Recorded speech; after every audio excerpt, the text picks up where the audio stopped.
Estimated that 96 million Americans have insulin resistance or prediabetes. And I believe it's even more than that because the reality is insulin resistance is at the heart of many uncomfortable symptoms that you might be experiencing. Now, here's the good news. It is reversible and it is preventable. Hey, I'm Priscilla. I'm a Houston, Texas nurse. I'm going to help you take action today for a healthier tomorrow. If you want to age well, if you want to feel your best, if you want to lose weight and be happy and healthy as you age, you have to actively fight to prevent insulin resistance. And here's why. So I'm going to go over 3 reasons why insulin resistance is so common as people age, and then I'm going to give you lots of tips on how to prevent it or to reverse it if you think it's at the heart of your issues. So first things first, why does insulin resistance become so common as people age? Number 1, people become very sedentary as they age. This is a huge hurdle to aging, and really, honestly, even people before they enter what's considered elderly, most people decrease activity as they age. You have to fight to avoid a sedentary lifestyle in this world that we live. We live in a world where people sit at a desk most of the day, lay down and watch Netflix for hours on end, and they're just not moving as much as they used to. So most people become more insulin resistant as they age for the sole purpose or sole reason that they're just not moving as much as they used to. The second reason that insulin resistance is so common with aging is that around age 30, we start to lose muscle mass unless we do something about it. And how do you do something about it? You work to build muscle, gain muscle, and prevent muscle loss. So the less muscle mass that someone has, the more insulin resistant they become. Think about that. The less muscle mass that you have, the more likely you are to become insulin resistant and to develop type 2 diabetes and other health issues. So why aren't we focusing on building muscle as we age? And the third reason that people develop insulin resistance as they age is because they have a lot of nutrient deficiencies. As people age, they're drinking and consuming things that really aren't nutrient dense. It's so sad. Most people are not eating a very healthy diet as they age. They're eating what's convenient.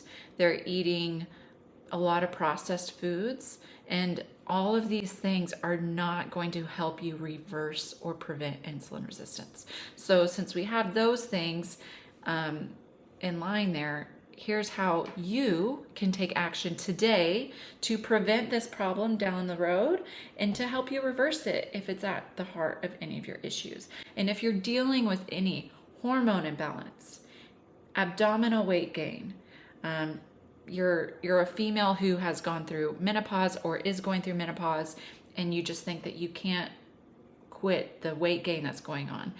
If you are having fertility issues such as PCOS, if you are concerned about stroke, heart disease, high blood pressure, any other chronic inflammatory process, you need to think about insulin resistance. It is linked to every single one of those things that I just mentioned. So let's talk about actions that you can take today to prevent and reverse insulin resistance. Number 1, you need to walk every day. You need to walk every day. You need to walk every day. This is going to help you prevent a sedentary lifestyle. If you are physically capable of walking, you do not have an excuse for not walking. Unless you are disabled, there is really no reason not to get up off the couch and go for a 20-minute, 30-minute, even 45-minute walk every day. And I'm not saying you even have to power walk. You just need to go for a walk. Casual, easy walking can transform your health and prevent and reverse insulin resistance. It is the powerful pill that we all should be taking as we age is walking. And one of the beautiful things of getting started on this today is as you age, it will become a habit that you keep with you forever.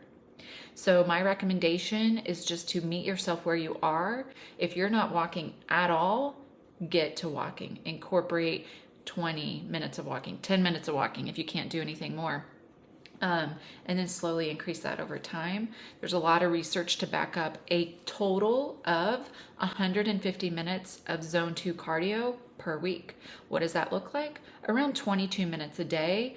I would say you could probably do even more, maybe 45 minutes a couple times a week.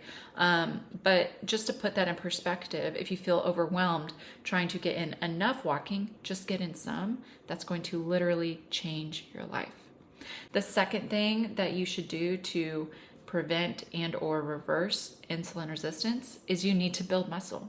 Like I said earlier, we have to actively build muscle, prevent muscle loss as we age in order to promote insulin sensitivity. So the less muscle mass that someone has, the more likely they are to become insulin resistant. So how do you do that? You need to lift weights. And if you're unable to lift weights, you need to lift your body weight. I would not get too choppy on it has to look a certain way.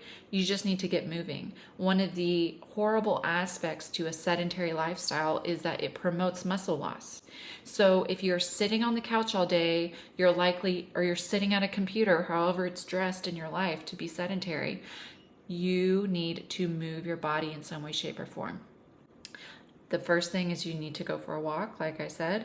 The second thing is you need to incorporate body weight exercises or go lift weights. Doesn't have to be fancy. I help all my clients with a progressive overload template. In my mind, my opinion, that is the best way to build muscle. If you want to hear more about that, you can check out some of my videos on building muscle and examples I have. But building muscle will increase your insulin sensitivity and help you reverse insulin resistance.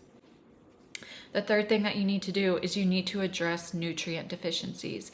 I have a guide for the top 10 foods to help you prevent disease. If you're interested in that, comment guide below. But a lot of people as they age, and maybe this is you currently, they're not getting enough really important nutrients and minerals. What would those be? Things like potassium, magnesium, sodium. These are just kind of pivotal at the heart of needing to promote blood sugar balance. A lot of people have too much calcium that can really greatly affect your blood sugar balance as well. So how do you do that? Eat more nutrient dense foods, cut out the processed foods. This is going to transform your life. And the final thing that you need to do to prevent and or reverse insulin resistance, especially as you age, is to incorporate blood sugar balancing habits. Anytime that you eat a carbohydrate, whether it's a piece of fruit or whether it's a piece of dessert, you need to make sure you're not eating it alone. What do I mean? You need to have a buddy with that carbohydrate. What this is going to do is it's going to prevent the blood sugar spike and crash that can accompany having something like that on its own. So what type of buddy do I mean? Whenever you have a carbohydrate, always pair it with a protein or a fat. These two things will help to decrease the blood sugar spike associated with having a carbohydrate all on its own. So just for an example, if you're going to eat a potato, which is such a great source of vitamin C and potassium, you want to make sure you have it with some protein or fat, such as maybe you have it with some chicken, or maybe you have it with some butter and sour cream if you eat dairy. This goes for everything. We're not going to be perfect on every aspect of our life, right? The reality is you're not going to have a salad and chicken at every meal. Life happens, and you can carry this habit with you throughout social settings, throughout things that are outside of your control, and even if you're at home. If you're going to have dessert, have it after a very balanced meal, and this will help prevent that blood sugar spike and crash. And the final little habit that you can do with that is to go for a small, short walk after you eat. Using your muscles after you consume a meal is going to greatly decrease the blood sugar spike and crash. It's going to turn it into more of a soft hill, and that is what we want. So I hope these tips were helpful. If you have any other questions or you would like to see a video on any other topic regarding these health issues, comment below and let me know. And if you enjoyed this video, I'd love to see you hit like and subscribe to my channel. Take care.